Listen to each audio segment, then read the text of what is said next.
All right, what's up? This is David Dole here live with the Rational National. I'm just gonna be chilling today, kind of hanging out, reading the chat. If you're on Twitch, or I should say, yesterday I said I'd be doing a Twitch stream today. I will a Twitch gaming stream. I'll be doing it later. I wanted to kind of do this stream first and chat a bit about news and stuff before I did that to kind of help promote it. So I will be on Twitch later, twitch.tv/The Rational National. Make sure you sub. I'll just be gaming on there, probably playing Mario Maker 2 and just chatting. But today I'm going to show some videos that I discovered on Twitter. And I don't know, just hang out, read the chat. If you have super chats, that's the best way to guarantee that I get to your chat. So send those in. I'm going to keep this, I'm going to move this chat window separate so I can see it when I'm doing stuff. All right. How do I do that? There we go. All right. Let's get started with some stuff here. So let me start with here I am, down here now. Let's start with some Bernie. So I came across this clip. I never watched this stupid show, Pod Save America, but to be fair, they had Bernie on, and there are some good clips that came out of it. I saw this one. Let me play it for you. I hope this is going to work properly. You've been very critical of Bibi Netanyahu and the Israeli government. We spend a few $1 billion on aid to Israel. Would you ever consider using that aid as leverage to get the Israeli government to act differently? Absolutely. Absolutely. Yeah. I mean, we are giving large sums of money. Look, let me back it up before the tweets start flowing in. I lived in Israel. Yeah. Actually, I worked in a kibbutz for a number of months. I have family in Israel. I am Jewish. I am not anti-Israel. Okay? I believe that the people of Israel have absolutely the right to live in peace, independence, and security. End of discussion. That is what I fervently believe. But I think what has happened is, in recent years under Netanyahu, you have an extreme right-wing government with many racist tendencies. The role of the United States, and this is not easy, I believe me, Clinton tried it, Obama tried it, Jimmy Carter tried it, this is not easy stuff, is to try to finally bring peace to the Middle East and to treat the Palestinian people with the kind of respect and dignity they deserve. Our policy cannot just be pro-Israel, pro-Israel, pro-Israel. It has got to be pro-region, working with all of the people, all of the countries in that area. So there you go. Is there any other presidential candidate, except for Mike Revelle, who isn't really running to become president? Is there any presidential candidate that is this explicit, this clear on how potentially they plan to move forward with Israel and using the leverage that they have to pressure Israel into a more humanitarian position when it comes to the Palestinian people? This is why, look, nobody comes close to this candidate. I'm sorry, like, it's not even. This is why I get so tired of this stupid debate. Why are we pretending? Why are we pretending there's a debate here? It's not even close. Bernie has the track record. He has the policies. He's the only guy that actually answers these questions directly. I mean, when you talk about Israel around any other candidate, even people like Elizabeth Warren and Tulsi Gabbard, they get a little skittish, and they aren't as clear they aren't clear with their intentions. They may say in moments, "Oh yeah, sure, I'm going to be a little more conscious of that," but I haven't seen any of them go to the point where they say, "Yeah, we are going to leverage our aid to Israel in pressuring them to act a little more humanitarian towards the Palestinians." Now, again, we don't. This is his plan. We'd have to see when he becomes president, and obviously we have to ensure that we are critical of the Sanders administration if that happens, and if they're not strong on this. But he's the only one giving a clear answer here, and he's been fairly consistent on this. So I just wanted to share that video first. before I get to something else. Also, if you're just joining, send me super chats if you want your questions answered. I will be reading the chat randomly as well. Somebody said, "What's stupid about Pod Save America?" Never watched the show. I watched a bit of it before. It's liberal, masking itself as progressive. So they'll have moments like this where they ask a good question, and Bernie gives a solid answer here. But largely, I mean, these are people that don't see the obvious, or don't at least acknowledge the obvious, that this entire system needs to be completely transformed, needs to be flipped over. So they still play this game of, well, maybe some change around the edges. Maybe, yeah, of course, we have to do more, but you don't want to take it too far. I mean, but again, let's stop playing games. Let's stop playing games. There's one candidate here who is so obviously clear in his desire to completely transform the system and to do that with the political revolution.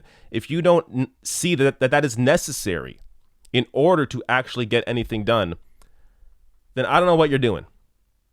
I mean, these Pod Save America guys, they're fairly wealthy. So, if they're concerned about their own money, their own greed, then yeah, maybe they're going to be moved in a certain direction that doesn't go full Bernie Sanders. But just be aware of that. There are much worse people than Pod Save America, but it's not a place I go to for any real insight. But when you have Bernie Sanders on and you ask a fairly solid question, I got to give credit, then they deserve some recognition here. I think there was another clip. Yeah, there was. Trump's tweets. I don't care about that.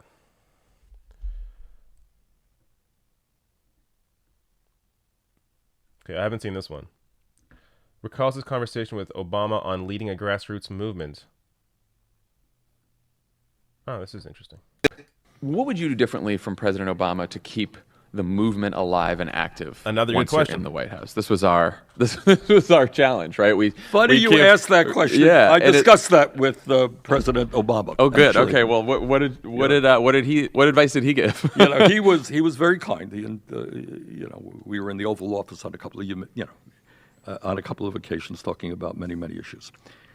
And here's what I will do if elected president. And I say this not out of generosity of spirit, but because I think it has to be done. When we talk in our campaign, and our central message is a political revolution, our central message is us, not me. What do I mean by that? What I mean by that is I happen to believe that there will never be real change in this country unless we take on the incredible power of Wall Street. All right? And I know that was an issue, I suspect. I was in the White House, along with a number of other senators, talking to the president about that issue. You recall that? I do, yeah, very in 2009. Very well. Okay. And you got to take on the insurance companies and the drug companies and the fossil fuel industry and the prison industrial complex and the military industrial complex. And you know what? No president, not Bernie Sanders, not Barack Obama, not anybody else can do it alone. Now, I know that during the 2008 campaign, which you were involved in, I happen to believe that Obama ran one of the great campaigns in American history. That's my view.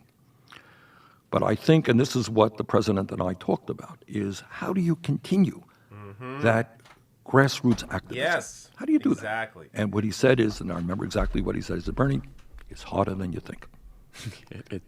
I will agree with him there, because I saw it too. Obama didn't even try, though. But I think that's what has to be done. So when I talk about us, not me, this is my understanding. I'm not running for president simply to get elected president.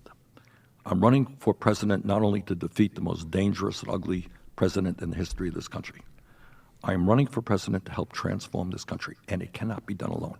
It is absolutely imperative that we figure out a way to maintain millions of people in the political process. How you do it, I can't give you the script right now, but it has to be done. It has to be done. And that's what the political revolution is about. Because you asked me, will we have Republican support for this and that? Well, you know what?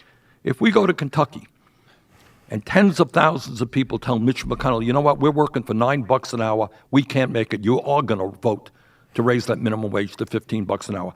Can we have that impact? I think maybe we can. All right. So we need to mobilize millions of people to stand up for justice.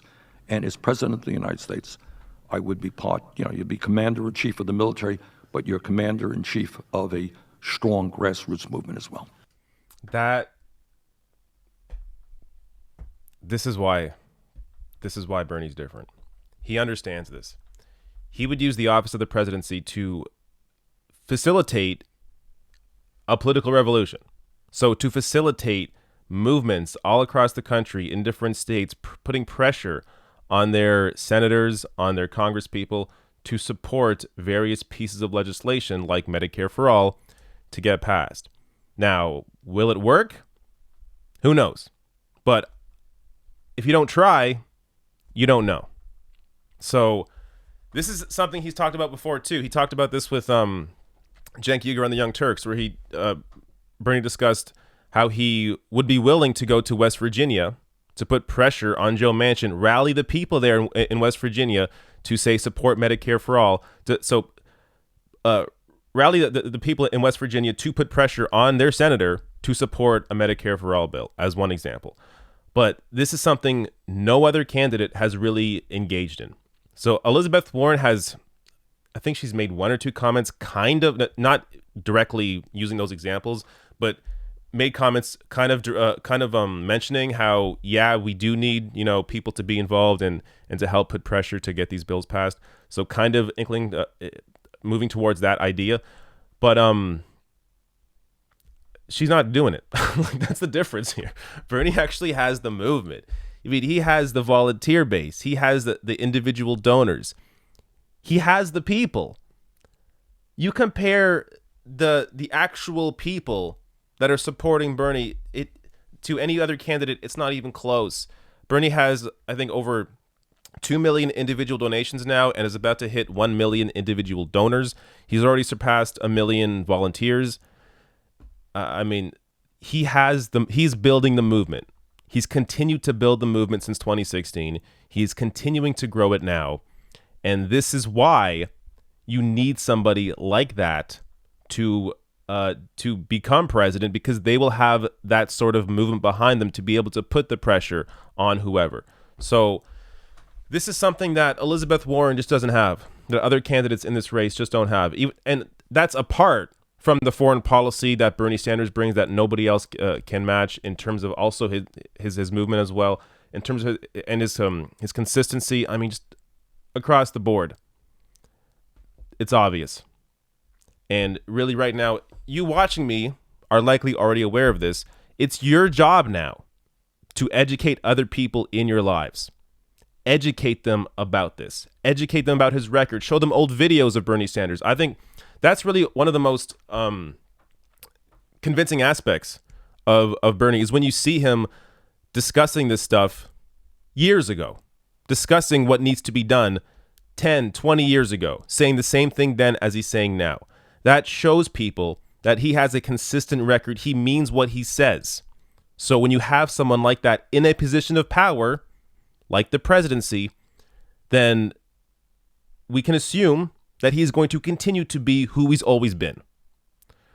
And this is, again, he mentions the correct thing about, Obama here. Obama did have a great 08 campaign, built a fantastic movement, then completely abandoned them once he won.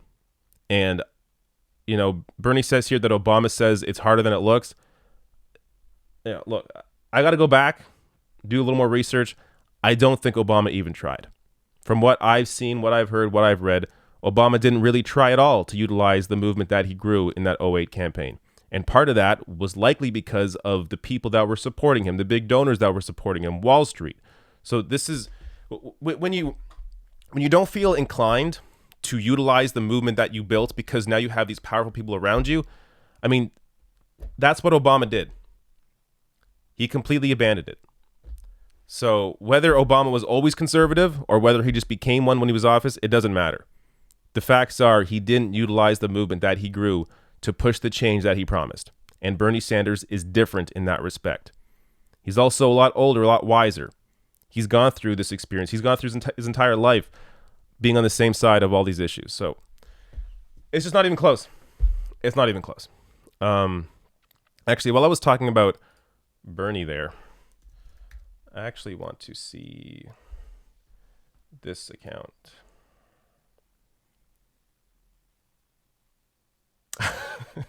So I never got to cover this. I took a few days off last week. Let me just play this. I was actually going here to play some. Screw her. I was actually going here to play some older videos. This is a good account, Bernie then and now. But let's just show this. Getting into inside. On the issue of Representative Ocasio-Cortez, she has a chief of staff, pretty disruptive. You've heard about Saikat Chakrabarti. He has said Democrat. Shoikat Chakrabarti. Can't even say his name right. This guy doesn't fucking know anything.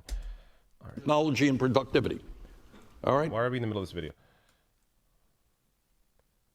Do you ever notice Twitter is the worst with videos? Like, it'll just randomly load in the middle of a video, or when you reset it. And yet today, there the you go, average Twitter, American worker... and it's still way too far back. Twitter is some horrible technology. We're going to... Chief What's of going on staff. here? Start from 0-0. What a horrible platform. Representative Ocasio-Cortez, she has a chief of staff, pretty disruptive. You've heard about Saikat Chakrabarti. He has said Democrat leaders in the House have, quote, enabled a racist system. Should that kind of critique be tolerated? Well, look, you're getting into inside the Beltway. I am a reporter. Yeah, I know, but if you're a reporter, and the answer is no. Do I think Nancy Pelosi is a racist? Of course not. But this is what I do think. And let's get to what really is going on. What is going on in America today? We are the wealthiest country in the history of the world. In the last 30 years, we have seen an explosion in technology and productivity. All right? And yet today, the average American worker is earning in real inflation accounted for dollars, not one penny more than he or she earned 45 years ago. Over the last 30 years, this is quite unbelievable. Over the last 30 years, the top 1% has seen a $21 trillion increase in their wealth. Anyone here know what the bottom 50% has seen? Decline in their wealth by $900 billion. 3 people, including the guy who owns the Washington Post, 3 people own more wealth than the bottom half of America. All right? You have a corporate elite where the fossil fuel industry today makes billions of dollars a year in profits while they are destroying this planet. Top 10 drug companies made $69 billion in profit last year. Average American cannot afford to buy the medicine they need because we are charged by far the highest prices in the world for prescription drugs. We are the only major country in the world not to provide health care to all people as a right. Our younger generation, everything being equal, will have a lower standard of living than their parents. Those are the reasons why Trump gets elected. Yeah, that is true. But that's just classic Bernie. That's who Bernie is. I don't even watch this. If you haven't seen this crazy lady, I mean, you know what? Don't watch it. Let's not give her any attention. There's some people out there that are just, even if you give them bad attention, it's not worth it. And what's her name? Kathy Griffin. She's one of those people. I think she just thrives off any attention. Oh, this was hilarious. Harvey Weinstein calling Bernie Sanders sexist. That was on MSNBC during the 2016 election. Yeah. I want to find some old clips, though. See something old here. Am I on the right account? Yeah. Media. Here we go. What's this? Let's do one old Bernie clip, and then I want to get to an AOC clip, and then I'll take your questions, your super chats. Snarky Bernie. Most of these guys they call themselves Republicans and Democrats. They don't say I'm a capitalist politician, right? So I am an independent. That's how I've always run as mayor for Burlington and for Congress, as an independent. But if you ask me what my political philosophy is, I would say it is democratic socialist, in the spirit of the New Democratic Party in Canada, in the spirit of the British Labour Party and the Labour Party in Sweden and Scandinavia. Here's what I started to ask you about. That wasn't snarky. That was good, though. I did not know that Bernie thought about comparing himself to the NDP when he was talking about democratic socialism. That is the origins of the NDP. They've kind of moved it a little bit away from democratic socialism, or a lot away. But in some ways, it looks like they're trying to get back to that, at least some of the members of the NDP. I'm not quite sure if the leadership of the party is there yet, because they appear to be trying to pressure Jagmeet Singh in a still sort of neoliberal direction, but they are more open to it than at least under Thomas Mulcair, where he was campaigning on balanced budgets. All right, let's go to one more because that was kind of short.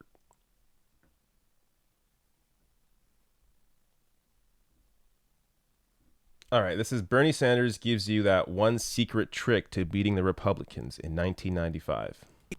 Our Republican friends talk about the mandate they received on November 8th. Let's say a word about that mandate. What percentage of the people came out to vote in that mandate? 39% of the people came out to vote.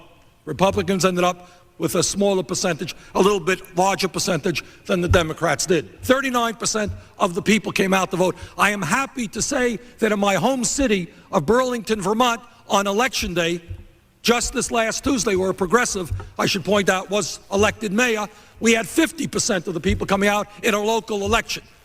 Now, why is it that so few people participate in the democratic process in America? Why is it that poor people in America virtually don't vote at all? Many working people don't vote at all. And I think the reason is that the people are basically given up on the political system. I thank the chairman. Yeah. Again, go to this account, Bernie Then and Now. Give them a follow. They have some great stuff on there. Yeah, honestly, I don't know. I could spend hours looking at old Bernie clips because it's crazy. It's crazy that you have a choice right now. Somebody with this track record that has this history, this consistency, and there's still a debate about who to fucking choose. Are you get the fuck out of here? I mean, God, the media is so dishonest. Watch like MSNBC. You all know the Mimi Rocha crap. I covered that on my channel. But even apart from the obvious, which was Mimi Rocha, Bernie's rarely brought up. I mean, that's the real issue here. Not even that. When he's brought up, he's smeared, which is almost always the case, unless you have someone like Waleed Shahid on, who's sometimes on MSNBC. Who else is sometimes progressive on there? I don't know. Sam Cedar sometimes is on MSNBC, but there really isn't much. But usually when Bernie's brought up, smeared. But the issue, as I was saying, is that he's not brought up. He's not discussed. They don't show these clips. I mean, any other candidate with this track record, are you kidding me? But the reason they don't show them is because he is a threat to them. He's a threat to the establishment, a threat to concentrated wealth, concentrated power. So they're not going to talk about this shit. They're not going to talk about how this is obviously the most consistent candidate we've ever had in the entire fucking history of the country. But they're not going to talk about that. They'll just be quiet. I just saw this message. Herb Eversmells. You've changed my views so much, and you're always so consistent. Thank you. I see there's a super chat as well. I will get to the super chats after I want to play one more clip. Maybe two more clips. Let me get this up here.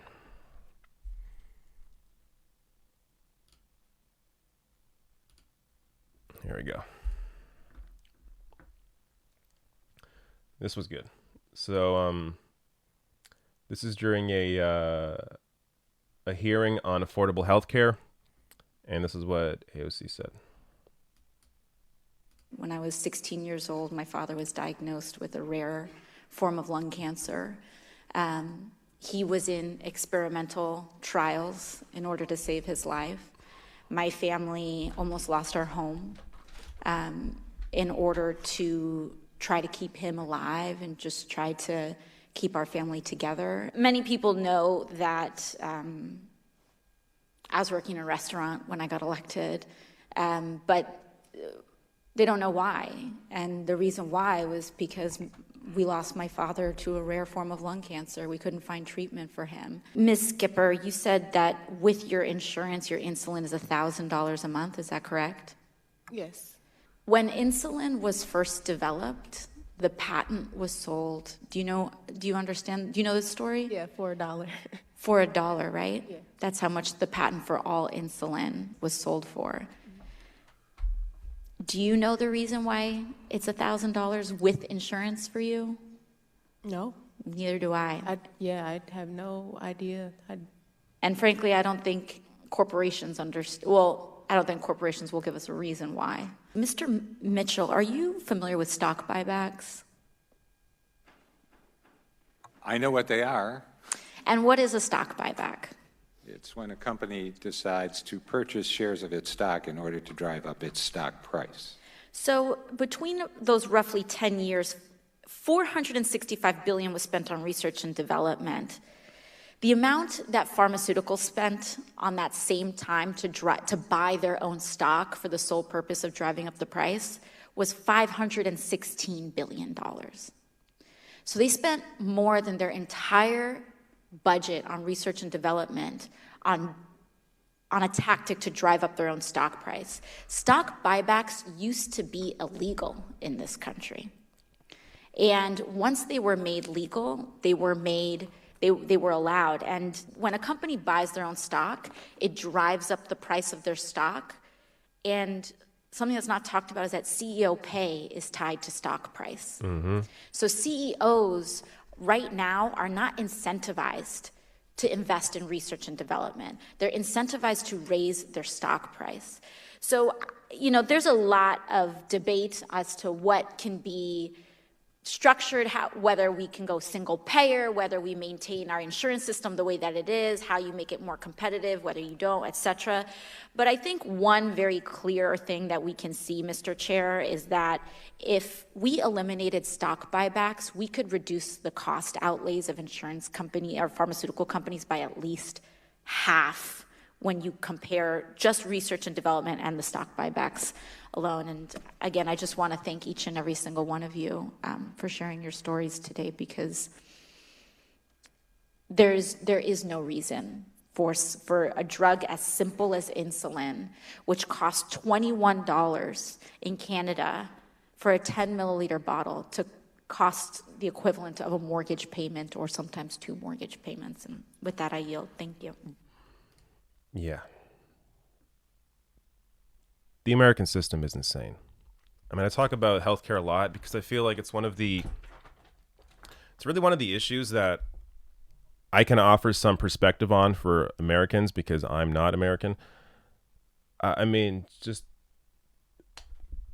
whether it's the cost of meds, which, by the way, a lot of times we got to still pay for our meds here. It's not universally covered, but at least in my case, when I've had a prescription or something, it's cost like $12, like for a bottle of pills for the whole month, and I'm good. So it's a lot cheaper in Canada, to say the least, than it is in America, even though it's still not perfect here. So this is also something I try to be conscious of, but people have to understand, Canadians have to understand, that when I'm discussing healthcare in Canada, I'm largely discussing it to an American audience. So is healthcare perfect here? No. Is it perfect anywhere? No.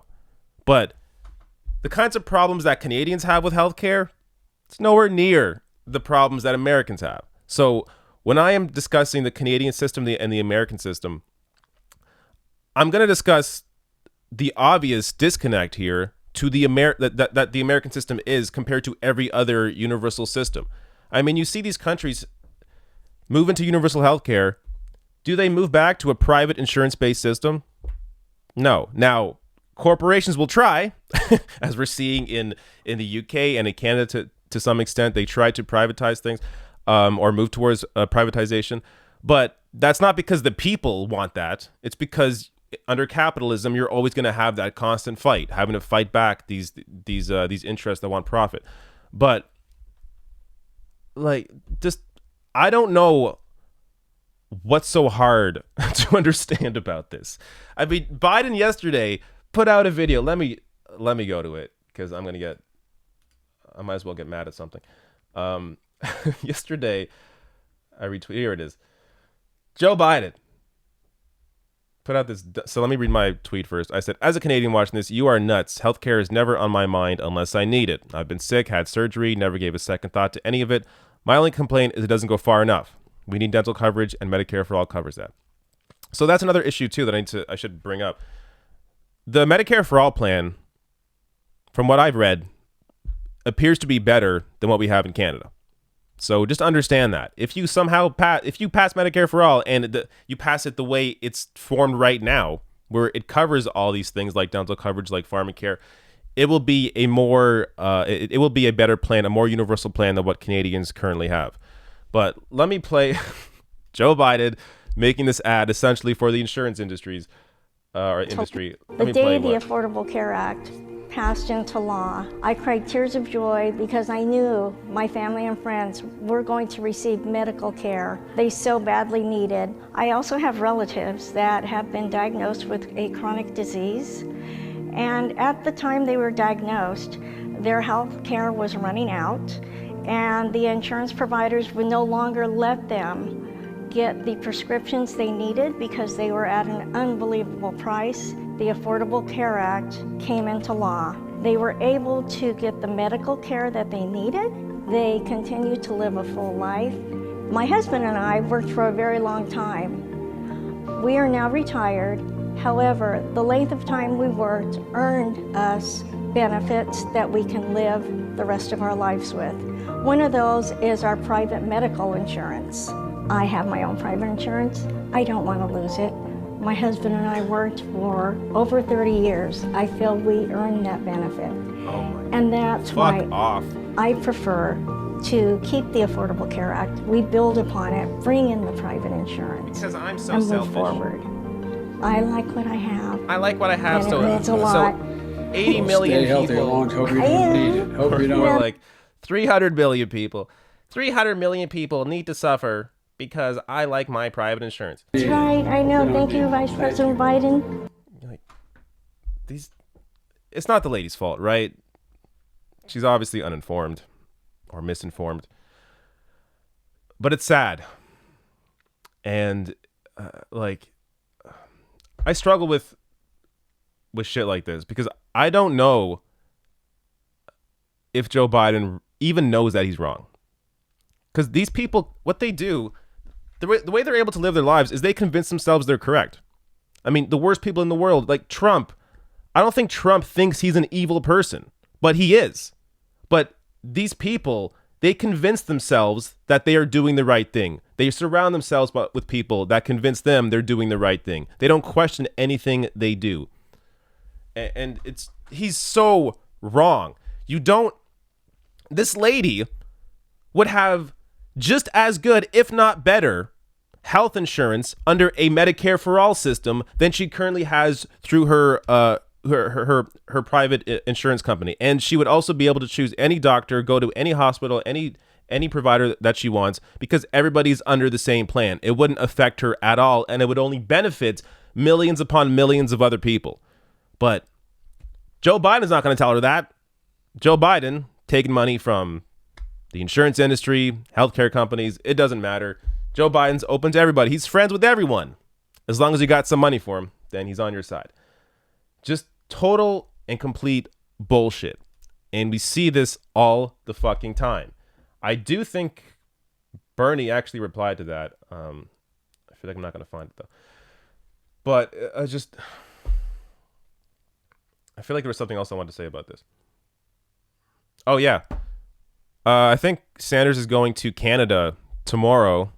He's going to Windsor to bring Americans up to buy prescription drugs from Canada that are much cheaper. So look for that stuff. I'm guessing there's going to be some videos about that thing. Maybe we find a little search here. Yeah, so he's joining a group of diabetics to go across the border to Canada where the same medicine, the exact same, cost $30. Insulin, $300 in the US, $30 in Canada. You can't possibly defend the American system. There is no defense of it. Anybody that is trying to defend this private system, they are either really fucking stupid or they are grifting. They are lying to you, and they know they are lying. I'm tired of this shit. This isn't a debate anymore. Just like it's not a debate about who should be the Democratic nominee, it's not a debate about what direction to move when it comes to healthcare. There is one more video I wanted to show. I think it's Rashida Tlaib. Actually, I have two more videos, but I'm not sure if the last one even matters. Let's go to Tlaib first. So something I like about Rashida Tlaib, she doesn't hide her emotions. She'll get angry, she'll cry, because she actually cares about people. She cares about this shit. So I think this was at the same, I believe this was at the same hearing that the video we just watched AOC in on healthcare. This committee hits home so much.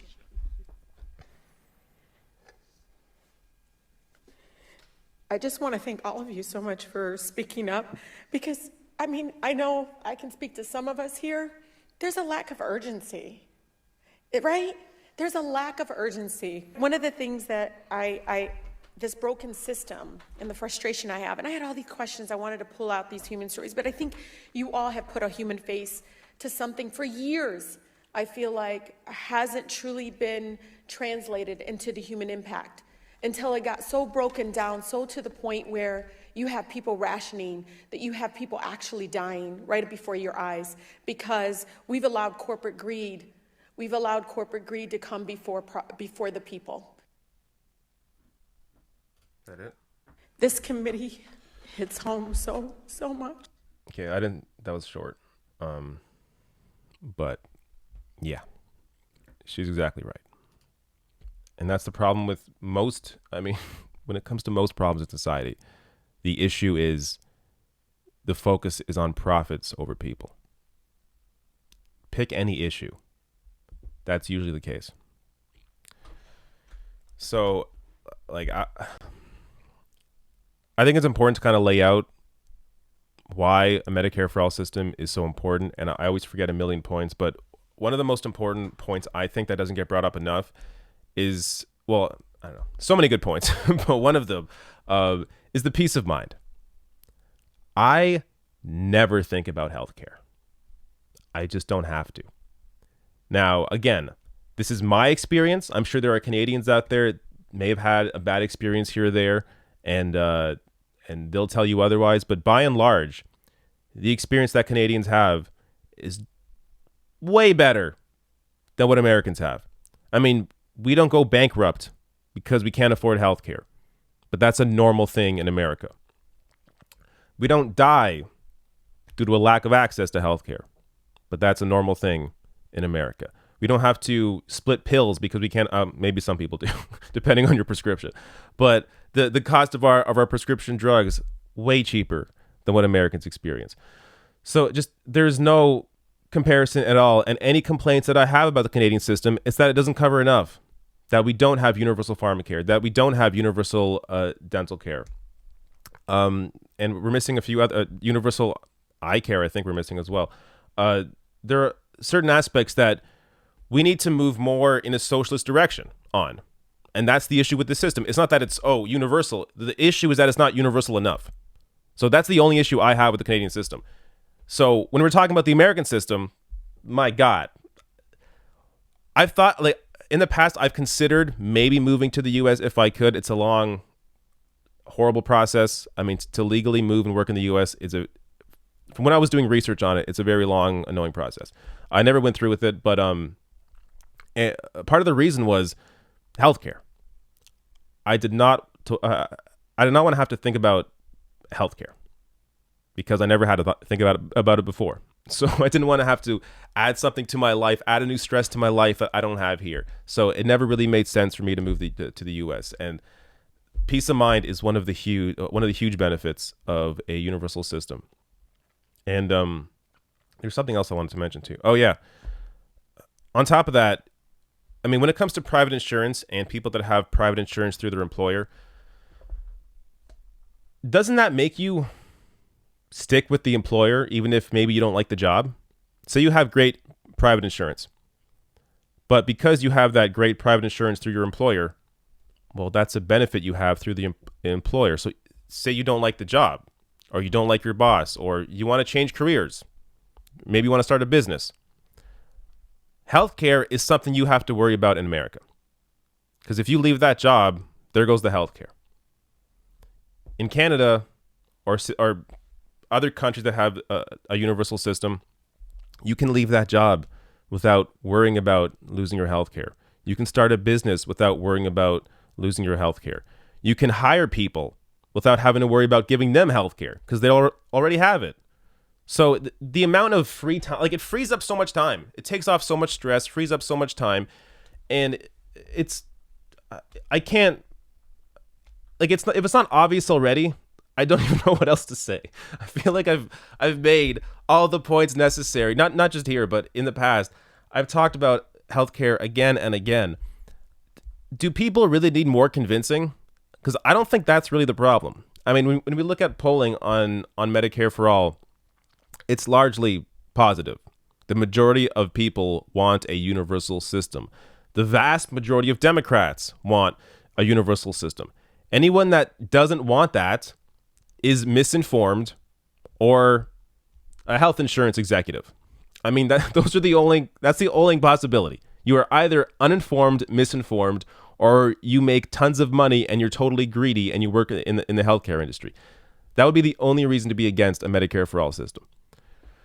So let's just stop at that debate. And again, as I said at the beginning of the stream, if you already know this stuff, it's your job now to inform other people in your life. And don't do it in a combative manner. You can do it by showing videos like my videos, or showing other people's videos, or showing like AOC or Tlaib or Bernie Sanders talking about it. Discuss it with them in a way where if somebody is hesitant to the idea of Medicare for All, discuss it in a way that plants a seed, that keeps them open to the idea. Even if you don't convince them in that moment, don't get frustrated. Plant the seed, have a discussion, talk about why. And again, I'm just talking about one issue right now, but you could really apply this to any of these issues. Talk about like your favorite candidate, for example. If you support Bernie Sanders and you're talking to someone who supports Joe Biden, ease into it. Discuss how these two candidates are very different. Discuss their histories, because both Biden and Bernie have a very long history in politics. So you can compare the two and see who's been more consistently on the correct side of history and who hasn't. I did a video on that. If you want to show them that video, do that. Or show them someone else's video. Show them Joe Biden supporting the Iraq War, Bernie leading the movement against it, as just one example. Then you have trade, you have healthcare. I mean, go down the list. One candidate has been on the correct side of history. The other person hasn't. And the reason why I bring up Joe Biden there is because a lot of Joe Biden supporters, if you look at, there was a recent, I think it was Politico that put this out, a big chunk of Joe Biden supporters would go to Bernie Sanders if Biden dropped out. Now, that makes no sense on the ideology, but understand here that a lot of Joe Biden's support is from name recognition and his attachment to Barack Obama. So if you work on those points and start to debunk some of that crap, like bring up why hasn't Barack Obama endorsed Joe Biden? I mean, if Joe Biden is the perfect choice, well, why hasn't Barack Obama endorsed him? And you start to chip away at their thoughts on Joe Biden. Because again, if Joe Biden was the obvious great choice, then Barack Obama would just endorse him. I mean, why are we having this discussion? But he's not endorsing him. Obama knows. And he also knows, I mean, we create a huge scene, and but it's because of Joe Biden's horrible record. So again, if you had somebody who had a fantastic record and they were Obama's VP and Obama endorsed them, it wouldn't be a big deal. It'd be like, yeah, obviously Obama endorsed him. This person has a great record. He was his VP, whatever. But that isn't the case with Biden. Biden has a horrible record. So Obama endorsing him would be a huge story, and it would blow back on him because it wouldn't be a positive thing. All right. I think I made that point clear. I got some time here. Sure, let me play this other clip. Nothing to do with healthcare or anything. This is about the Mueller report, but not really. You're going to see what I'm talking about. I mean, I barely talk about the Mueller report, but I think what's her name here? Heather McGhee makes a good case for how the media kind of screwed up on this. I think that was her point. I saw this a couple days ago. Let's watch it. And I think really what has happened with the digestion of the Mueller report and the digestion of the Mueller hearing is really, people could write theses for a long time about media studies and media What do you analysis. mean? I mean, let's go there. What are you talking about? Well, I just think that we have let the terms of the debate, the terms of victory, be set by not just television optics and not just news optics, but like reality television optics, right? I mean, we let someone who knows more about how to garner attention and to make a good moment, which is a reality TV star marketer, right? Which is the man in the White House right now. We let him decide that if there was not going to be an explosive moment, then Mueller was not going to be successful. If it wasn't good TV, it wasn't, an accurate presentation of the lies, the cheating, the corruption, the scandal, and the betrayal of our country, which was all the facts that were laid out. It reminded me of the Kavanaugh hearing, right, where you had Donald Trump saying, and I think everybody feeling after the first day, after Dr. Ford's testimony, this is a credible and damning portrayal of what happened. Including Donald Trump. Including Donald Trump, right, saying that. And then Kavanaugh just decided and was coached to basically blow up and like chew the scenery, as we say in the theater, right? To just act, basically, perform his outrage, and that turned everything. As if it changed somehow the truth of what we had seen the day before. It's a very sad moment in our democracy that the media is creating these rules and being played by Donald Trump in a lot of ways. Yeah, that's true. I don't think this is necessarily Heather McGhee's point. By the way, she's fairly solid. I'm not sure who she may support in terms of a candidate for 2020, but when I've seen her on, she's a big supporter of the Green New Deal, for example. So she's fairly progressive on those issues. I'm not sure if this was her point, but like one of the issues that in how the media failed here is that they were so focused on Russia, but on Trump potentially being like a Russian agent, which was so completely absurd from the beginning. But they were so focused on that idea that anything short of that was a failure. When you have a president here committing multiple cases of or multiple instances of obstruction of justice, but even apart from that, focus on like the emoluments clause, focus on the war in Yemen. I mean, there are aspects here of his administration you should be going after him on and pushing for impeachment hearings because in the media the focus was so much on, is Trump working directly with Putin? Is he taking calls from Putin to win the election and to do what Russia wants? Because that was the focus and not the fact that Donald Trump is a fucking idiot and a horrible person, then you have a situation here where the media helped to lead to this failure. But also not even just the media, the Democratic Party. The Democratic Party could have done so much to actually change the narrative, change the conversation. They should have been on TV screaming, yelling, going crazy. Can you imagine if Donald Trump was a Democratic president, what the Republicans would be doing? I mean, they freaked out at Hillary Clinton over a non-story in Benghazi. Now, look, I'm not going to defend Hillary Clinton, but when it comes to Benghazi, nothing there. They freaked out over Obama's tan suit. They would be going apeshit over Donald Trump if he was a Democratic president. So that's what the Democratic Party should be doing, but they don't fight. They never fight because the leadership is absolute garbage, which is why you need to primary the leadership, primary these Democrats that are continuing the status quo, continuing these neoliberal policies, primary them out. The Democratic Party is a vessel. The Democratic Party is not a person. It's not like, we got to start a third party now because the Democratic Party is set in stone forever. No, the Democratic Party is a vessel.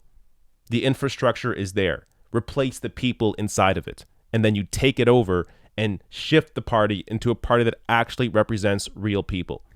And we're starting to see that with the Justice Democrats.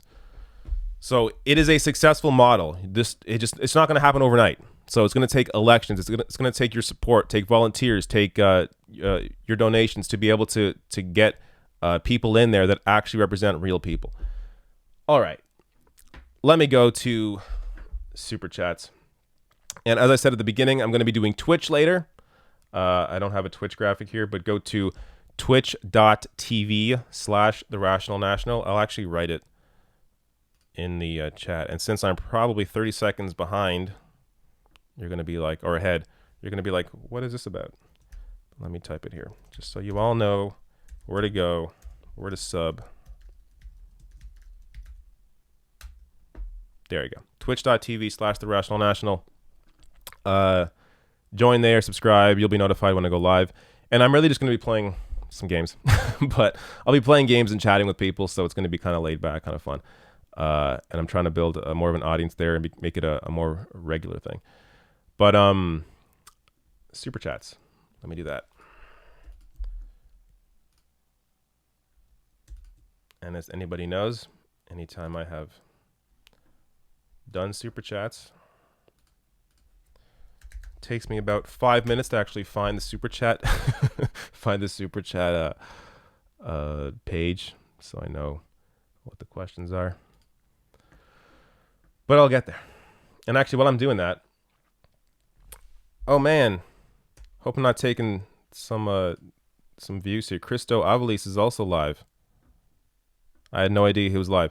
So also support Christo. If you are into Canadian politics, you want more Canadian stuff, Christo Avalis. Actually, I'll link to his channel in my chat since there are more people in mine right now. Go and subscribe to him. He's a historian, brilliant dude, does incredible work. And actually also covers some American stuff too. That's his channel. I'll link to it in the chat.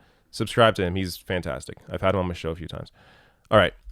Let me get to Super Chats here.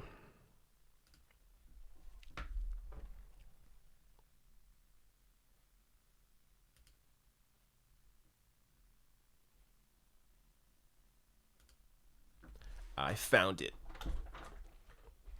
Buried in the UI, but I eventually get to it. All right, this from, wow, big donation from Mephistopheles, $77. Thank you so much for that. Keep doing what you're doing. Awesome. Thank you so much. Not even a question. That's amazing. Thank you a lot. From What Do You Mean? Hey, David, 3 a.m. here. I'm going to tweet you something. All right. I'll check it out. DCK Punk. Well, to start, Tommy, I'd make the... What is this about? Well, to start, Tommy, I'd make the need for GoFundMe a thing of the past and put you out of business. Medicare for all. I don't know what you're talking about. But I feel like you were likely referencing something I was saying, and now I just completely lost all context. But thank you for the donation. This is from, again, I'm not good at reading names here. Guillaume Migner. From Quebec, huge fan. I wondered why Green Party and not NDP. Is it possible that the Greens and NDP do a coalition for the upcoming election? Wondered why what? So, if you're asking who I support, it's going to likely be the NDP. I ran as a Green Party candidate in 2015. Let me actually move to a different background. There we go. Much better. Yeah, so I ran as a Green Party candidate in 2015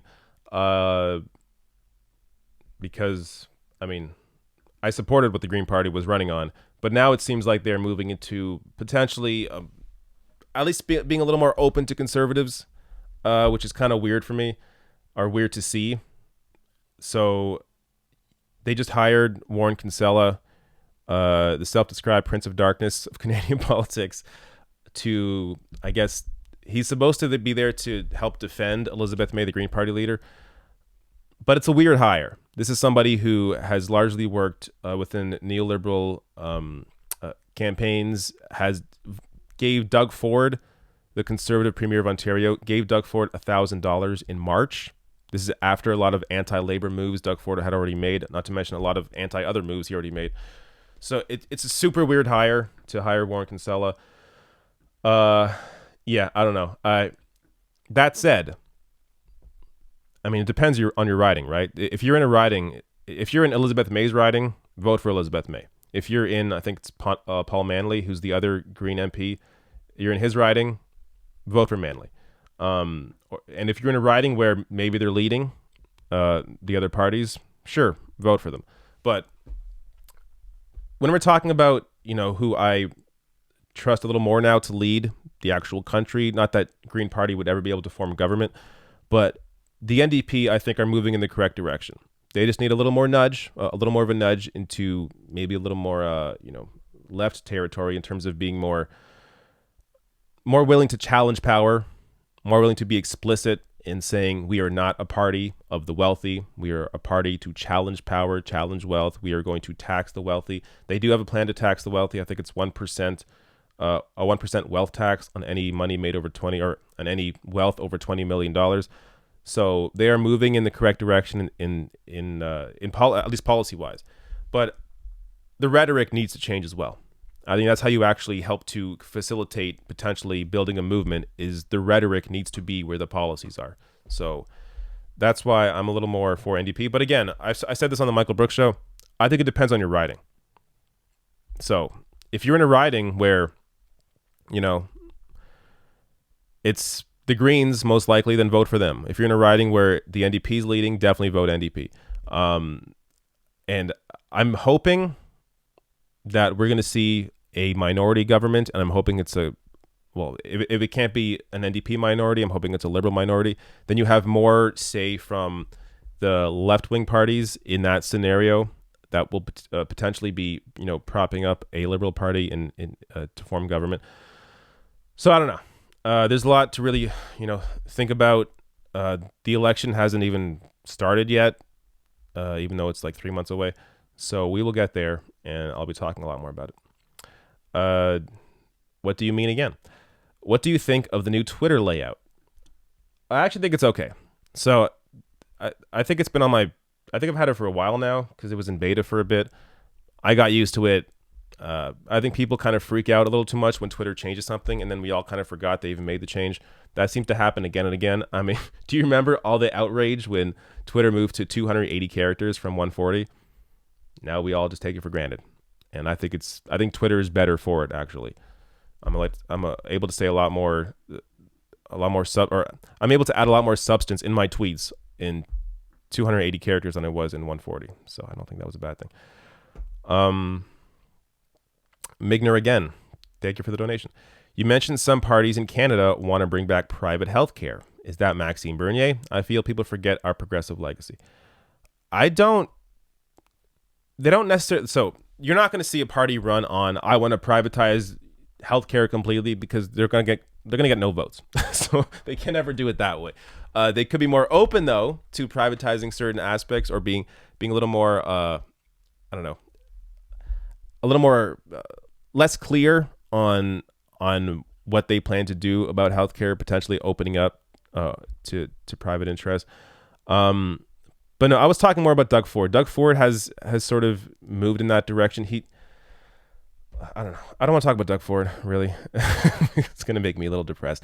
But he's cut funding to like the autism healthcare program. Like, he's done shit that it's just insane. So when you move into a direction where, and he completely, like, I don't have the notes in front of me, but he's completely kind of changing how healthcare is administered in Ontario.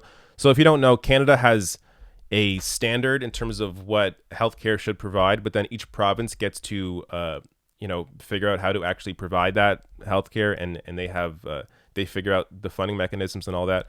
So it's sort of a province-based system, but having a universal standard nationwide. So individual governments in individual provinces are able to have a little more sway over how the healthcare system operates. And right now, Doug Ford is not moving it into a positive direction. On Maxime Bernier, I have no idea what Maxime Bernier's healthcare plan is, but if it's anything like anything else he said, I could guarantee you it's not good. Maxime Bernier, a little nuts.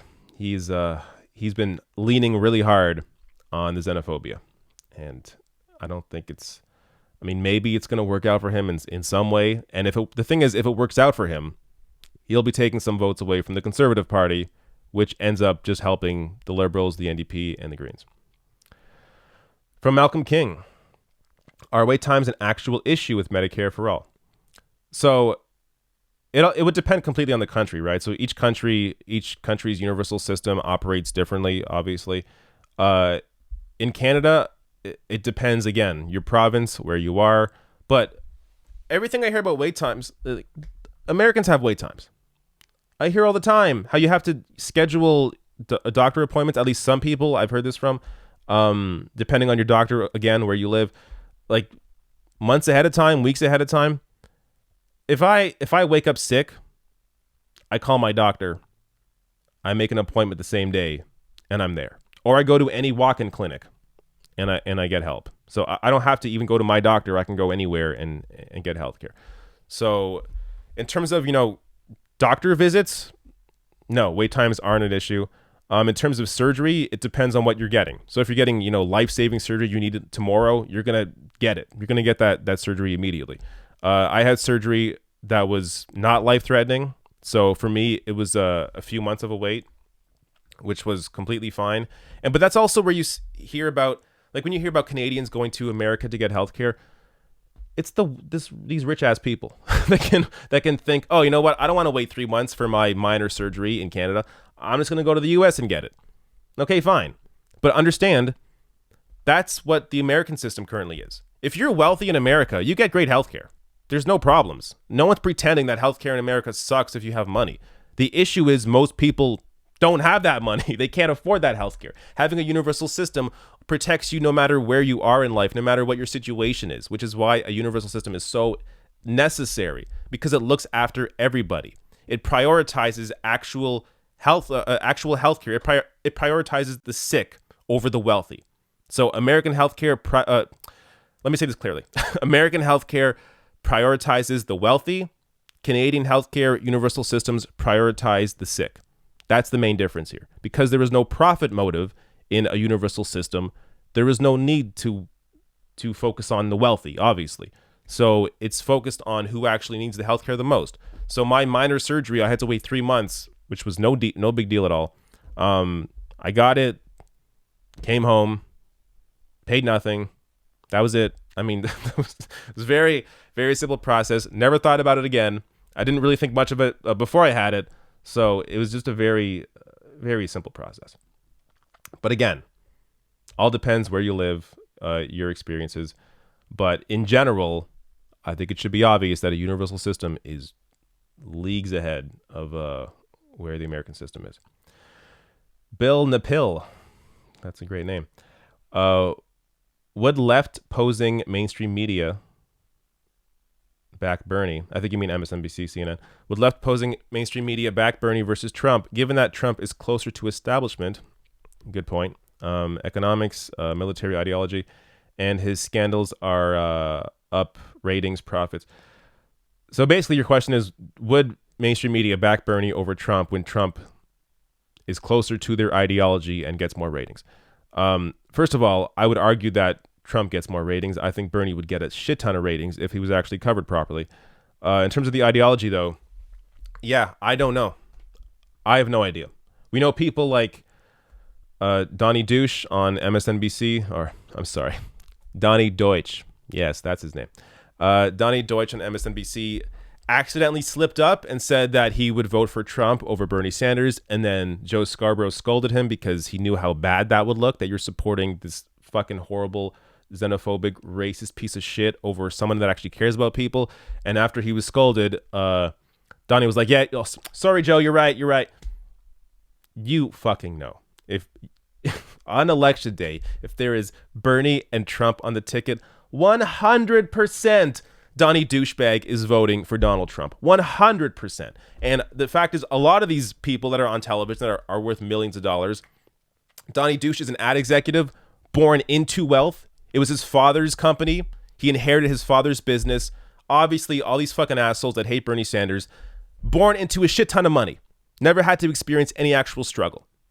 Shocking that they support a fucking asshole like Trump, who was also born into wealth. Amazing. So that's what's going to happen. A lot of these assholes on TV will support Trump. I'm not sure if they're going to be as explicit about it on television because, again, of how bad it would look on, as you say, left posing mainstream media like MSNBC or CNN. But there are absolutely going to be those think pieces where it's like, oh, actually, Donald Trump would be a little less worse for the economy than Bernie Sanders. There are 100% going to be pieces like that in the Washington Post, in the New York Times. Well, I mean, Trump seems bad, but you have no idea what Bernie's going to do. That you're going to see that over and over and over again because they have to. First of all, I do think a lot of them believe that because them personally would benefit more under the current system. But also just in terms for ratings, to make it act or to make it seem like it's a fight. Oh, we got to pretend that this is actually a competition. So, oh, maybe Trump is actually better on these issues. So they'll do shit like that. And it's going to be really fucking tiring.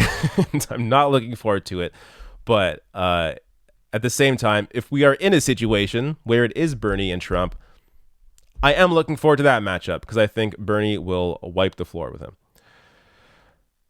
All right. Got to calm down after my rant there. Adam Bryceland. Hey, David. How are you today? I'm doing great. Thanks, Adam, for your donation. Dustin Brown. Can we get politicians, media, and others to talk about Saudi Arabia and Yemen with the first year anniversary of the Yemeni school bus bombing that killed 40 kids coming up on August 9th? Excuse me. Yeah, you're right. That should be a thing that comes up. I mean, I've only really seen Bernie put out a consistent message about what's happening in Yemen out of any of these candidates running. So, but you're right. That needs to be a message that we remind people of in case they forgot. And thank you for your donation. Let me refresh here. See what else is coming in. Oh, there's more.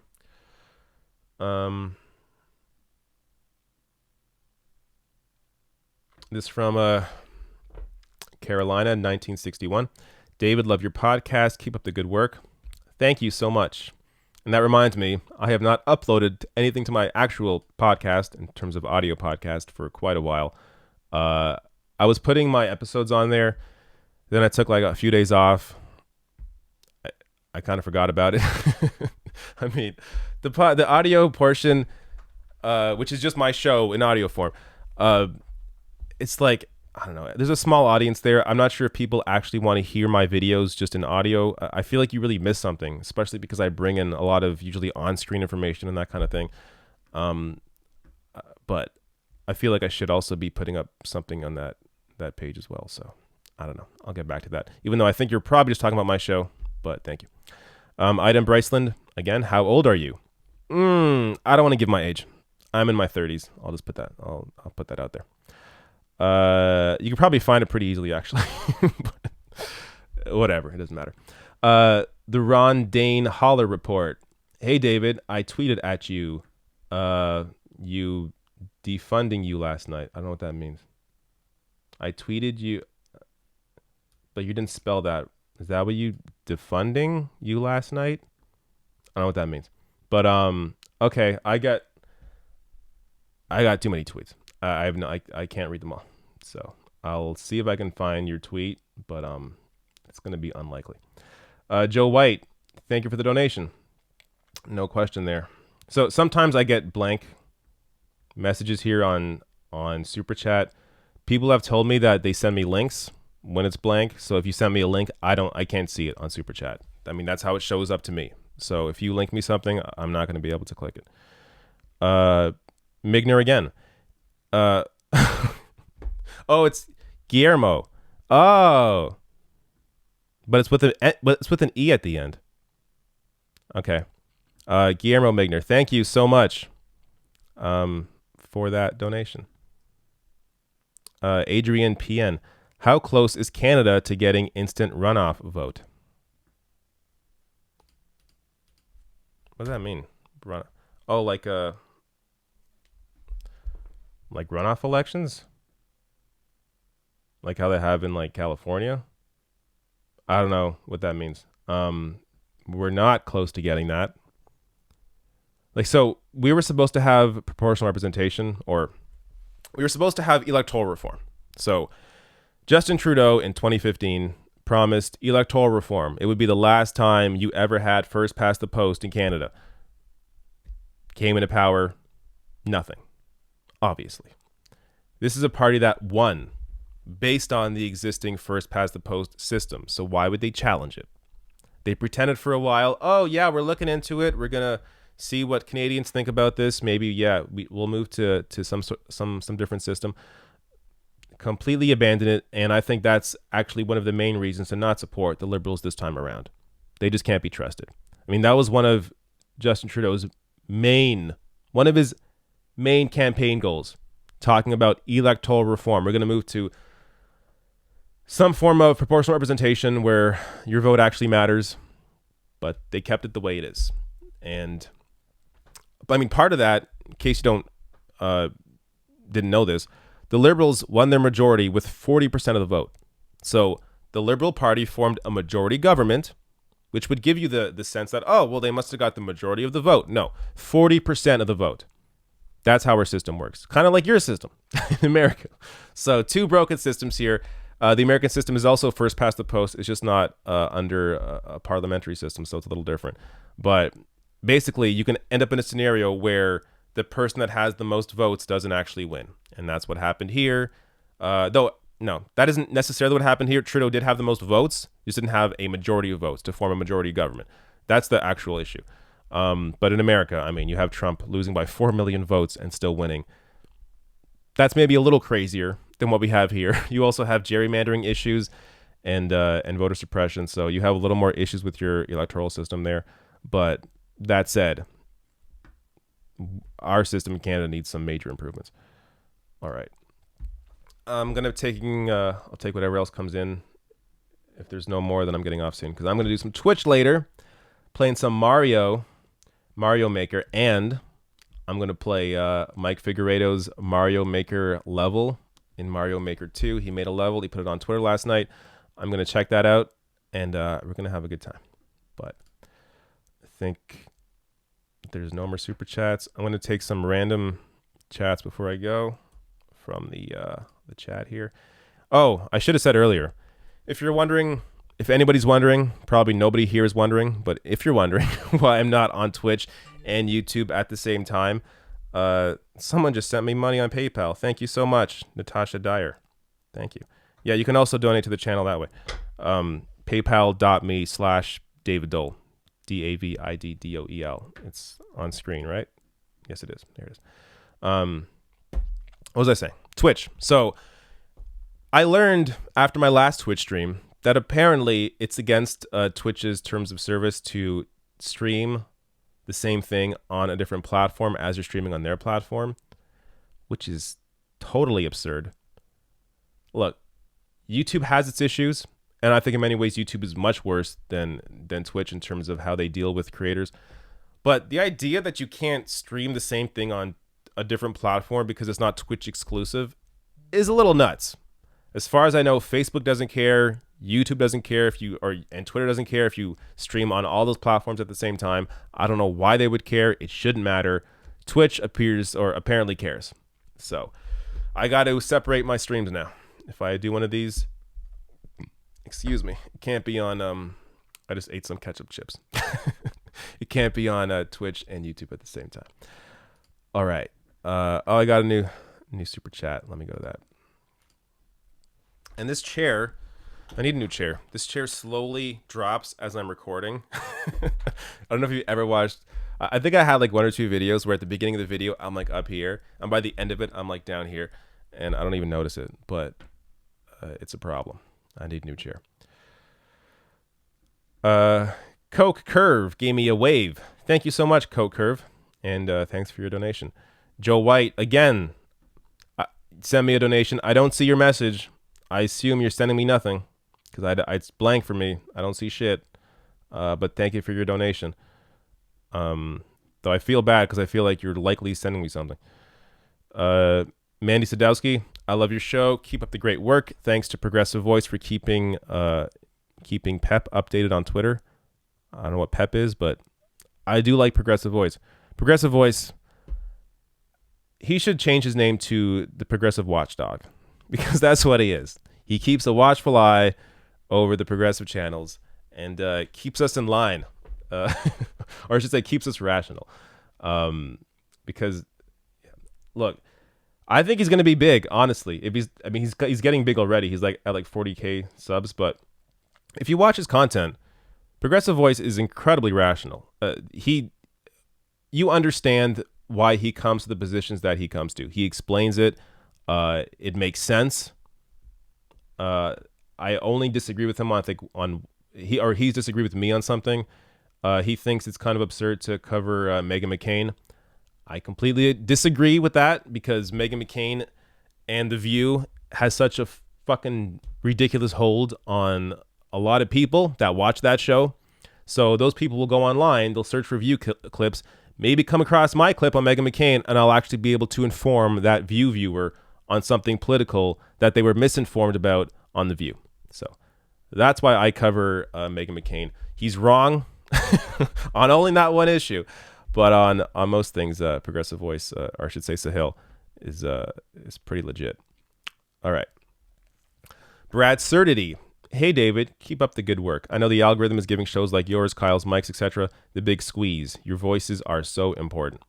Thank you. Thanks for your donation. Yeah, that's true. David Pakman did a video on this recently. Actually, I think Kyle did a video as well on this, where basically, I think since about May or June, the algorithm has almost entirely moved us off of suggested videos.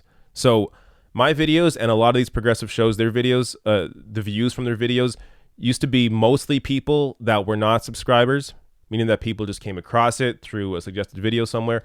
But now we can look at the actual data. We can see the lines. So it used to be something like, I don't know, like 80% of views came from people that were not subbed. Now it's like 50-50. It's a little crazy that it's gotten to the point now where mostly people that, or on equal levels, people that are subbed see my videos as much as people that aren't subbed. Because think of the YouTube audience. It's fucking massive. I mean, we're talking about hundreds of millions of people. So out of all of that, it's equal in terms of people that are subbed to me that are not, and not subbed to me that are watching my videos. People that are not subbed should be a massive chunk of my views, just as it used to be, but it's not anymore because we've been taken out of the algorithm for the most part. Now, if you're watching other progressive shows, at least for me, I'll see their videos come up. So if I watch like a TYT clip, I'll see a suggestion for Kyle Kalinske video, but I'm also subbed to both those channels. So that could be the reason I'm seeing those suggestions. But yeah, on top of what you said there, hit the bell notification. So if you're not subscribed already, obviously hit subscribe, but also hit the bell because the bell will tell you when a video goes up, when I go live, when I'm doing any of this, and that helps us out a lot as well. All right. I'm going to end the super chats or take the rest in. Joe White, I feel bad. Oh, wait, no, it's a second. It's the second one still. I thought he sent me another one where he's like just a blank message and a donation. Here we go. No, it's somebody else sent me one. Ellie Kyle, thank you for the donation, but I see nothing there. So if you send me a message, let me check the chat box to see what's going on here. Because I don't know why it's not showing up.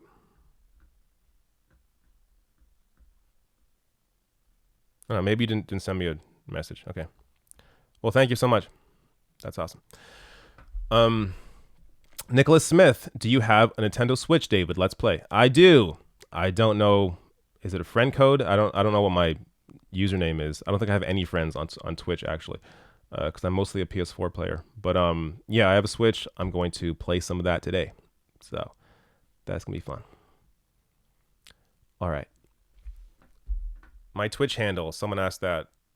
Kim O'Neill. My Twitch handle. Let me link it again. I linked it earlier.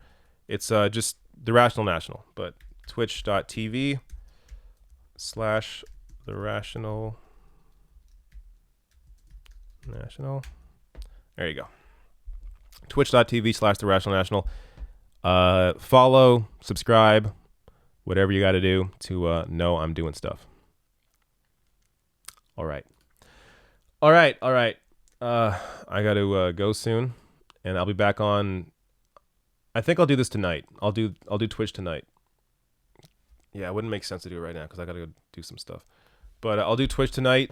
I don't know exactly what time, but again, if you follow me on Twitch, you will get a notification about that. I'll also tweet about it, so you'll see it there as well. But let me get a couple random chats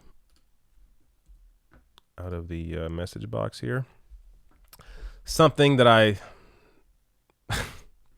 swear to God, I didn't mean to read this one. It just happened to be in front of me. Chris in Dallas says, David should be a model. You are the sexiest man alive.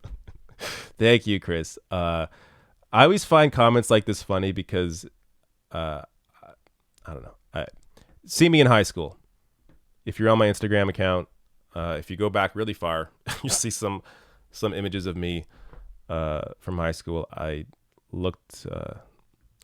did not look good. I'll just put it that way. So any compliment I can take, I think you're crazy, but thank you so much. I enjoy it. It's very nice of you. Left is best. Thank you, Mr. Dole. That's from David Muschella. Thank you.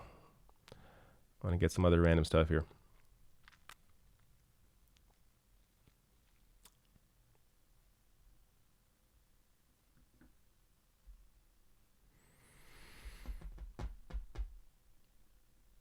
Come on, people. Give me something to talk about.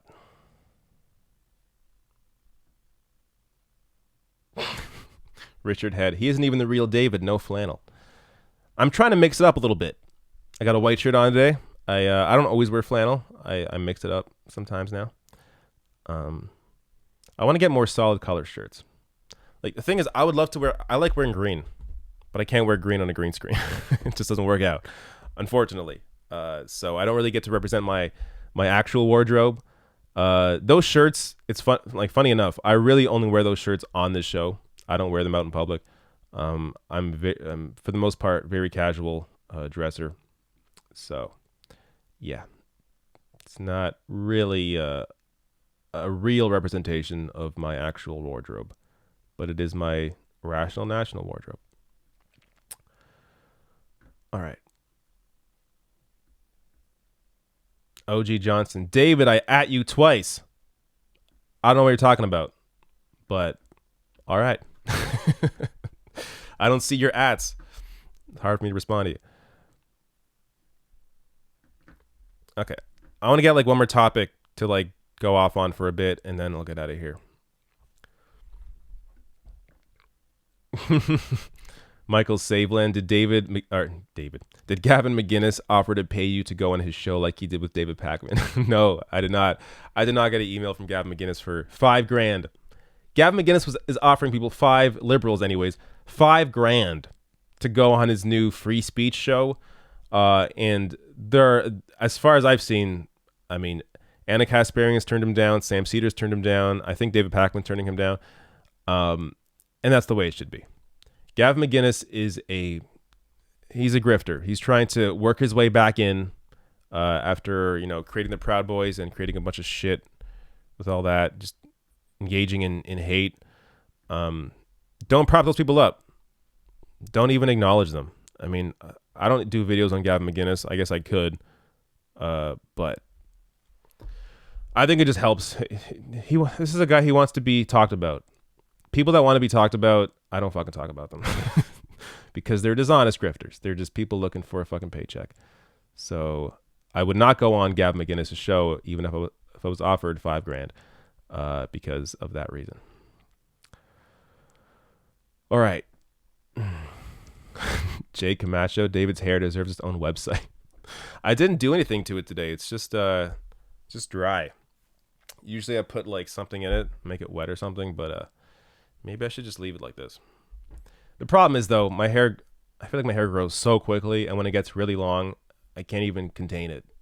I have to put stuff in it or else it just looks too wacky. I get it's like a Portuguese afro. I'm half Portuguese, so it's like I got like Portuguese hair. Like I would like hair that kind of grows down and flows. But if I kept growing my hair, it would just I wouldn't even know what it would do. It would be like really poofy. It'd be like Dolly Parton. And I ain't going to be Dolly Parton up in this bitch. So I'm going to cut my hair. All right, let me look at some other shit here. Some of your other comments. See, when I have a good time, I just want to chill. This is like a chill stream. So there's going to be some moments of me not saying shit. Talk about Boris. This is from Carolyn.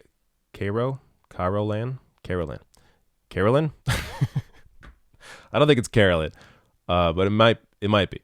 Talk about Boris and UK politics. I did a little bit. I did a video on that this week. Boris Johnson has just become the Prime Minister of the UK with, what is it, like 0.1% of support in the country because he won the leadership race in the Conservative Party over, let me get his name here, over Jeremy Hunt. That's it. Look at that. I'm horrible with names, but sometimes they stick with me. Yeah, Boris Johnson, like the UK's Donald Trump, I guess. Though he's a little more, he is a better orator, a more talented orator, even though he's not. But compared to Donald Trump, Boris Johnson can actually form sentences. But yeah, I don't want to go into it. I did a video on that shit. I'm not an expert on British politics, so I can't go deep into it randomly. But I'm hoping there's going to be a general election soon, or one called soon. So if that happens sometime soon, I do think Jeremy Corbyn and the Labour Party will defeat the Tories. Just because I don't know how much reach Boris has. That said, we saw Trump. So if Trump can win an election, I guess it's very possible that Boris can win an election. But I think the track record right now, the Tories on Brexit has just been horrible. So the hope is that some of that will move people towards Labour, even if they don't like Jeremy Corbyn. There's been so much smearing of Jeremy Corbyn in the British press. But the hope is that, when comparing these two, that one is the obvious answer. This is a good question because I was thinking about this myself the other day. Lovely Pariah. What is your opinion about TYT Cenk interviewing Scaramucci on his network and more, Cenk agreeing to be a guest recently on Gorka's show? This is a great question because there's a benefit here in Cenk going on Gorka's show. So Gorka has like a radio show that actually apparently is fairly popular for conservatives. I think there's a benefit there in Cenk appearing on Gorka's show and getting a different message out there. And because Cenk used to be conservative, I think he's actually maybe one of the best people to convert Republicans. But at the same time, having Gorka on your own show, you're giving this guy a platform that I think is a grifter. He's a phony. I've done videos on Gorka. I can't even reference it exactly now with the issue. I think he has a fake degree or something. Gorka does. But yeah, having this dude, just this horrible person on your show, I don't think is really beneficial to anybody. But at the same time, Gorka is a fairly widely known. If you follow the Young Turks, you already know who Gorka is. So I don't think the Young Turks is like introducing a new audience to Gorka. And at the same time, I don't think a lot of Gorka's audience knows who Cenk is. So I actually do think there's more of a benefit there. In the case of Scaramucci, who has nothing going on as far as I know, I don't really get it. I understand the desire to kind of, poke and prod a conservative, quasi-conservative brain. Scaramucci is to me, again, this seems like somebody who's an opportunist. He had opportunity there to work with Trump, even though in the past, Scaramucci has supported Barack Obama, donated to Barack Obama. I just don't think I don't think he has ideology. I don't think he cares. I think he has money already. He's fine. When Cenk was interviewing him, Scaramucci was in the Hamptons, to give you an idea of what this guy's life is like. So he's doing just fine. So I don't think it's good to incentivize people like that. At the same time, Scaramucci isn't making money off appearing on TYT. I was a guest on TYT. They don't pay guests. No one pays guests. So appearing on the show doesn't benefit Scaramucci really. Again, Scaramucci, somebody everybody knows. You're not giving platform to somebody who is an unknown conservative. So this is somebody who is in the Trump administration, someone that there is something to talk about there. So I get it. But I also get the debate. I think there is a debate to be had. Who should you platform? Who should you not? Who should you be willing to interview on your show or give voice to? Who should you not? I think in the case of those two, I think it's fine. But when it comes to someone like Gavin McInnes, who is trying to get back in and be relevant again, completely, I hope he gets completely ignored by anybody that has any platform. He's not someone that should be platformed at all. And a lot of these people are like that. But I do think it's a good debate to have. That's a good question. All right. I think someone else sent me. Oh, welcome a new member. Coke Curve. Thank you for becoming a new member. Awesome. Yeah, that's right. You can become a member on YouTube by hitting the join button right there. So Patreon is my other. Patreon's really where I focus on, just to be honest. But if you're a member on YouTube, you get the member icon and I think some other benefits. And yeah, so if you want to support the show, patreon.com/therationalnational. Actually, even easier, therationalnational.com/join. That gets to the Patreon page. Or again, hit join on YouTube or paypal.me/David Dole, and you could give a one-time donation that way to support the channel. Because again, we're getting demonetized. Not all my stuff's getting demonetized, but a lot of time what happens is I'll have a very timely video. Like I planned this video, I did a ton of research, it's going to go up today, I'm going to put this video up. I upload it, demonetized. And what happens is now, because the video I know is going to be remonetized, it's probably like 70% of the time these videos get remonetized after I submit them for review. So they are videos that should not be demonetized, but they get demonetized, meaning that I now have to wait when I submit it for review. It takes them at least 12 hours. The other video I did the other day on Bernie Sanders, the one that was supposed to be going up on Monday, the video about Mimi Rocha and Bernie Sanders, that was going to go up on Monday at like noon. Demonetized video. It took them almost 24 hours to get to that. And by that time, the video was already old. So it affected people's ability to actually see it. So like when it comes to these videos being demonetized, that aspect of it isn't even necessarily what bothers me the most. What bothers me the most is that these same videos that are demonetized often are also deplatformed, meaning that even though we are already deplatformed in many ways when it comes to our videos, in many cases not being suggested, it's even more so in the case of those videos that are demonetized. Consistently, videos that have been demonetized have way less views than other videos, and it's because they put it under the stupid system. I don't know what the fuck their algorithm is catching, but like anytime I do a video on Ilhan Omar, demonetized immediately. It doesn't matter what it is. The last video I did on her was demonetized immediately. Luckily, I planned that one ahead of time because I was going to put it up the next day, so it worked out fine. But it's such a horrible system. And YouTube has such horrible creator support. You'd think channels that are, getting bigger. I have 200 subs. It's not, I'm not like TYT level, but there should be people at YouTube that we can talk to, actual people. But we don't have any of that. All we have is creator support. And when you talk to creator support through the chat, it often seems like you're talking to a robot. They have very standard answers. It's like they're pulling directly from a table of like how to answer each question. And I never get any straight answers out of any of them. YouTube never tells us why a video is demonetized when it gets demonetized. Again, it's not a good company. Part of the reason why big tech needs to be broken up.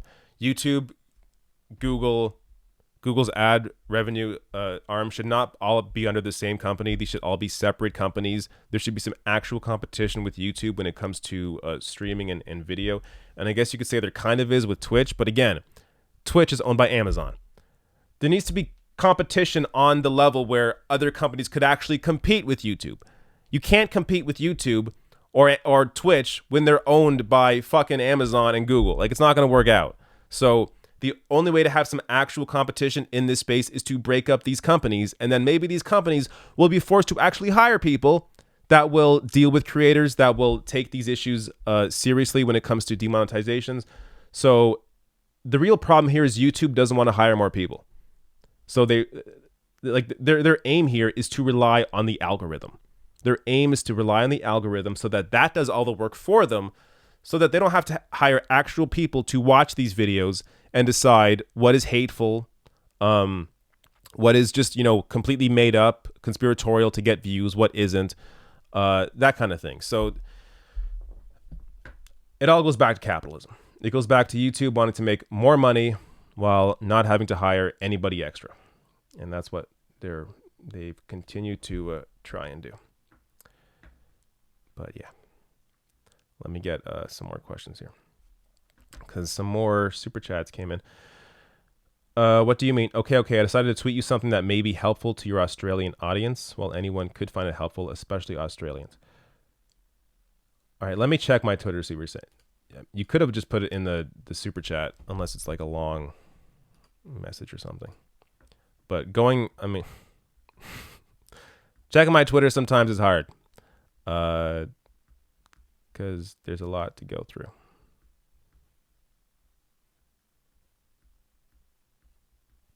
Yeah, I don't see anything. How about this? I don't see anything. But if it is what you say, then I will tweet it out afterwards. I don't know if I even have many Australian viewers. I mean, I know you're one, but how many people in Australia actually watch me? I guess I could figure that out.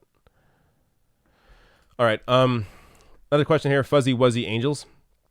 What's your take on the Ilhan Omar controversy on the whole be scared of white man BS that the media is parroting by taking her out of context? Yeah, to be honest, I was so tired of all the shit that Ilhan Omar gets. I didn't even watch the video. I saw tweets about it, but apparently she was taken out of context. I think the point she was trying to make is that, no. I did see the video. Yeah. So yeah, she's talking to Mehdi Hassan, and she mentions how, basically, if you look at the data, who commits the most crime? Who commits the most murder? Who should you actually be afraid of? And that's white men, obviously.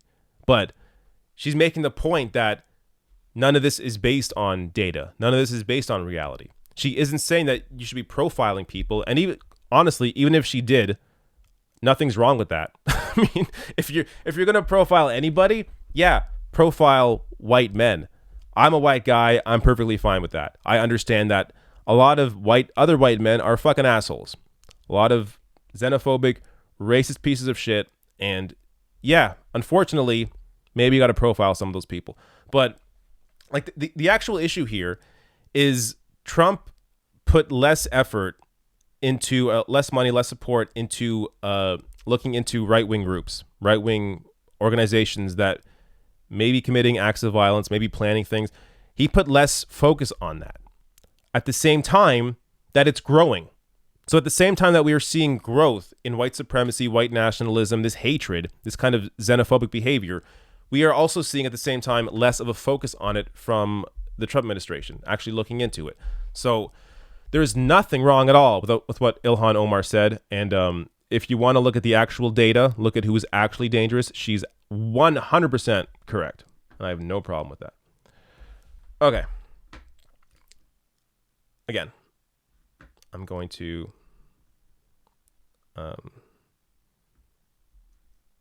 take whatever super chats are left and then get out of here. Kat Dooley, thank you for the super chat. I don't see a message, so I'm going to assume you didn't send one. Again, if you send me links, I do not see them. I'm going to scroll up, though, just in case. Okay, no message.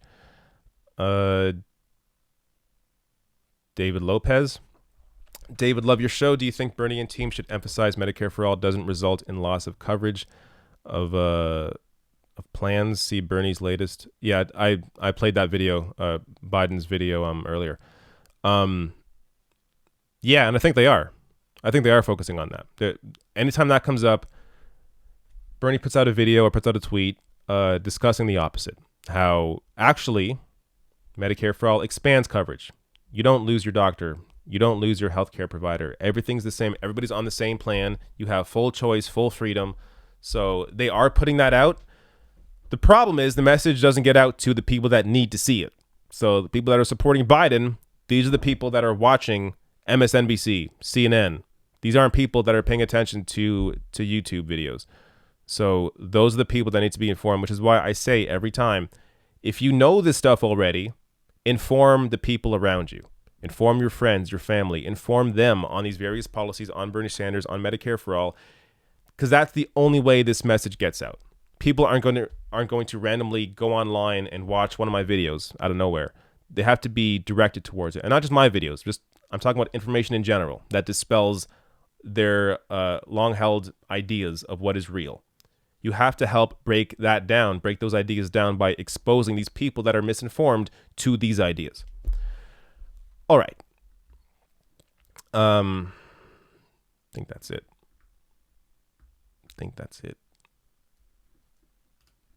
All right. Again, one more tweet or one more message. What do you mean? Yeah, no rush, my dude. It's a link. XOXO. Did you send it to my Rational National account? I don't know. You know what I could have just done was look up your account and see who you tweeted and then seen it that way. Oh, it's one of your videos. Okay, let's check it out.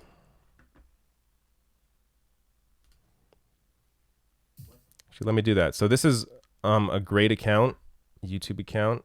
Let me let's end on this. Put me down here. Put that over there.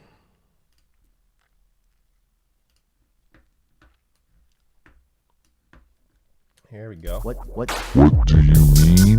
I believe is the name. I think that's the name of the channel. What do you mean with an exclamation Check them out. point and a question mark? Brace yourself.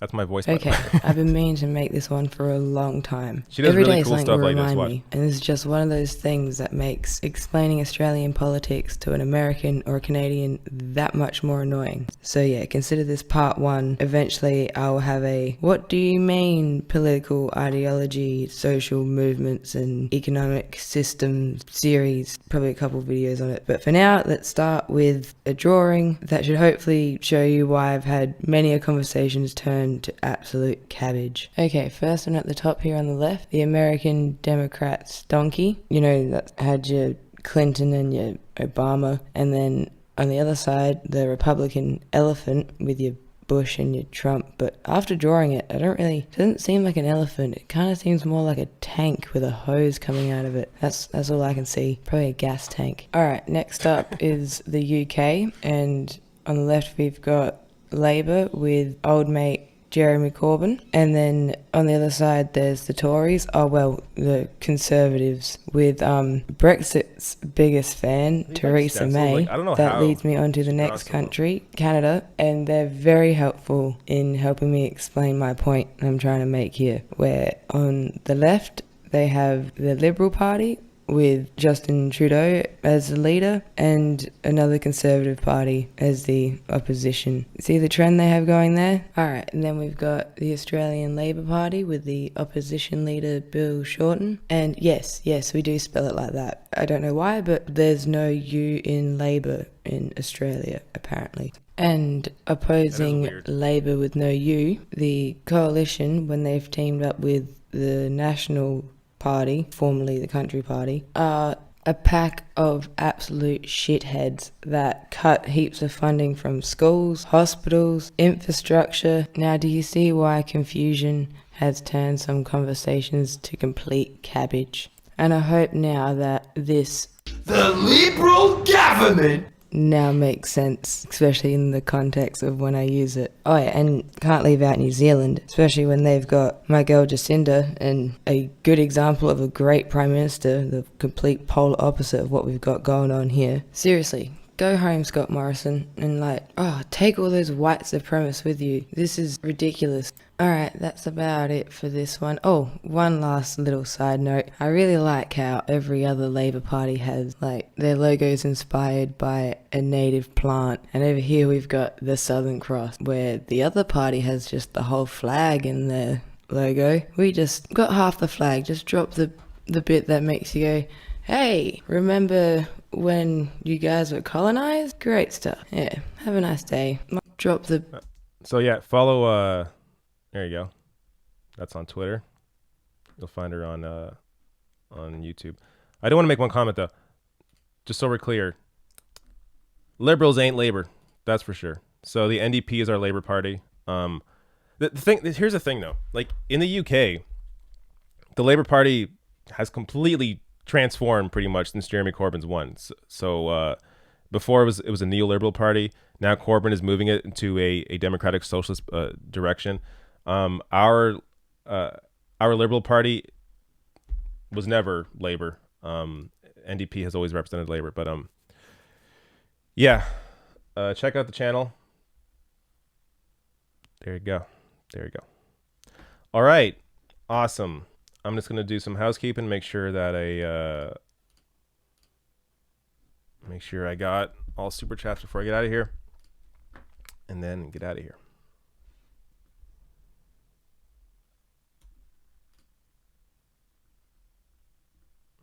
I got him. All right. Great. Thanks, everybody, for watching. I'm going to be on Twitch later. As I said, twitch.tv/The Rational National. Subscribe or follow. You'll know when I'm on there. And help the channel out. So either join on YouTube or go to therationalnational.com/join. That'll get you to the Patreon page. Or if you want to send a one-time donation, you can do that on paypal.me/David Dole. And all those links are below this video. So it's easy to get there. All right. I'm going to close this in a minute, but I want to get to the page to do that. But it's been fun. It's been a fun time. I had a good time here.